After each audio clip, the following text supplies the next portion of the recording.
guys, Practical Psychology here, and in this video we're going to be talking about 12 cognitive biases. Most of these were researched by Ismanoff TV, who has some great animations on topics like these and other self-development topics, so check them out in the description or on the end screen. Now let's get into it. Number 1 is anchoring bias. We humans usually completely rely on the first information that we receive, no matter how reliable that piece of information is when we take decisions.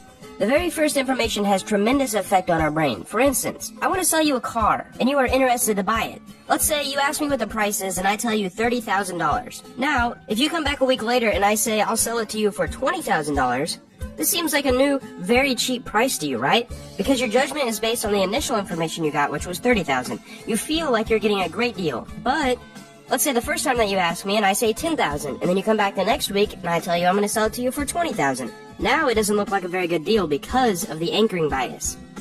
This is just a very generic use of the anchoring bias, and I don't want a bunch of comments about why a $30,000 car should be sold for $10,000, but another example is trees. What if I asked you if the tallest tree in the world was higher or lower than 1,200 feet? And if so, how tall? The same effect occurs if I ask you to guess out of thin air instead of giving you an anchor of 1,200 feet. The results are crazy. Number 2, availability heuristic bias. People overestimate the importance of information that they have. Let me give you an example here. Some people think that terrorism is the biggest threat to the United States because that's what they see on TV. The news always talks about it, and because of that, it inflates the danger. But if you look at the real perspectives, televisions cause 55 times more deaths than terrorism.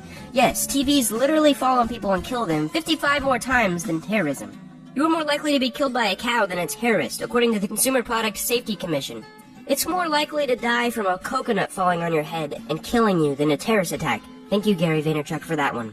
Even the police that are hired to protect you from terrorists, it's estimated that you are 130 times more likely to be killed by the police than by a terrorist.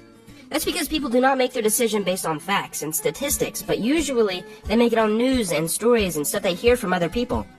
It's way scarier to die from a terrorist attack than a falling coconut, and because of this, usually the news won't cover it because there's not much money in it. Number 3 is the bandwagon effect. People do or believe in something not because they actually do believe it, but because that's what the rest of the world believes in. In other words, following the rest without thinking. If you've ever heard someone say, well, if your friends jump off a bridge, would you? Then that someone is accusing you of the bandwagon effect. It happens a lot with us. I mean, a lot of people vote for a certain candidate in the election because he's the most popular, or because they want to be part of the majority. It happens a lot in the stock market too. If someone starts buying a stock because they think it's going to rise, then a lot of other people are going to start picking the stock as well. It can also happen during meetings. If everyone agrees on something, you are more likely to agree with them on that object. In management, the opposite of this is called groupthink, and it's something companies try very hard to deter. Because if 9 out of 10 people agree on something, but the last person doesn't and won't speak up, it could squelch a great idea. Number 4 is choice supportive bias. So people have the tendency to defend themselves because it was their choice. Just because I made the choice, it must be right. For example, let's say a person buys an Apple product. Let's say it's a MacBook instead of a Windows PC. Well, he's more likely to ignore the downsides or the faults of the Apple computer while pointing out the downsides of the PC. He is more likely to notice the advantages of the Apple computer, not the Windows computer. Why would someone point out that they made a bad decision? Well, let's say you have a dog. You think it's awesome because it's your dog, although it might poop on the floor every now and then. The same goes for political candidates. Not the pooping part, but they both may suck. But one of the lesser of two evils may be more right in your mind because you voted for them. Number 5, confirmation bias. We tend to listen to information that confirms what we already know, or even interpret the information that we receive in a way that confirms the current information that we already have. Let's say that your friend believes that sweets are unhealthy. This is generally a pretty broad belief. He will only focus on the information that confirms what we already know. He is more likely to click on videos that confirm that belief, or read articles that support his argument. He doesn't go through and type, positive health effects of increasing blood glucose levels, or positive effects of eating a bowl of ice cream. No, he will instinctively go to Google and type in, how bad is sugar for you? The confirmation bias is very dangerous in scientific situations, and is actually one of the most widely committed cognitive biases. Number 6, the ostrich bias. This is the decision, or rather subconscious decision, to ignore the negative information. It may also be an indication we only want to consider the positive aspects of something. This goes beyond not only looking for the positive information, but this is when there is negative information, and we choose to ignore it as an outlier. Sometimes, even when we have a problem, we try to ignore it thinking it will go away. Let's say you have an assignment to do. It's not something that you really want to do, so you may just keep on procrastinating with it, because your mind thinks that it'll go away, or it is solved by ignoring it. Smokers usually, they know it's bad for their health, but a lot of them keep ignoring the negative implications of cigarettes, thinking it will not damage them or might stop them before anything serious will happen, because they consider themselves an outlier. To avoid finding out negative information, we just stop looking for it. Now this could be a serious crime in many scientific research laboratories, and basically promotes ignorance. Number 7, outcome bias. We tend to judge the efficacy of a decision based primarily on how things turn out. After a decision is made, we rarely examine the conditions that existed at the time of the decision, choosing instead to evaluate performance solely or mostly on whether the end result was positive or not. In other words, you decide whether an action is right or wrong based on the outcome. This goes a little bit into consequentialism, but it goes hand in hand with the hindsight bias. Let's say there's a manager who wants to take the decision. His team and the data are telling him to make one decision, but his gut is telling him to make another decision. Well, he goes ahead and makes the decision that his gut told him to do. And then in the end, it was the right decision. Does that mean it's actually better to trust your gut rather than listen to your team who is advising you based on facts and statistics? Well, that's what the outcome bias is. You take the decision and base the effectiveness of your decision on the outcome, even if it was luck. Now, this is bad logical thinking and will actually lead you to ruined thinking and bad outcomes in the long run. Number 8, overconfidence. Sometimes you get too confident and start taking decisions not based on facts, but based on your opinion or gut because you have been correct so many times in the past. For example, you are a stock trader and you pick 5 stocks, and in a couple years, all of them turn out to be successful or profitable. It increases your confidence to a point to where you can start believing that whatever stock you pick will be successful. It's quite dangerous because you might stop looking at the facts and solely rely on your opinion. Check out the gambler's fallacy if you want more information on this. Just because you flipped a coin 5 times and it landed on heads doesn't mean that the next time there's more than a 50% chance of it landing on a head again. Ego is the Enemy is a great book about this bias, and I just made a book review on it.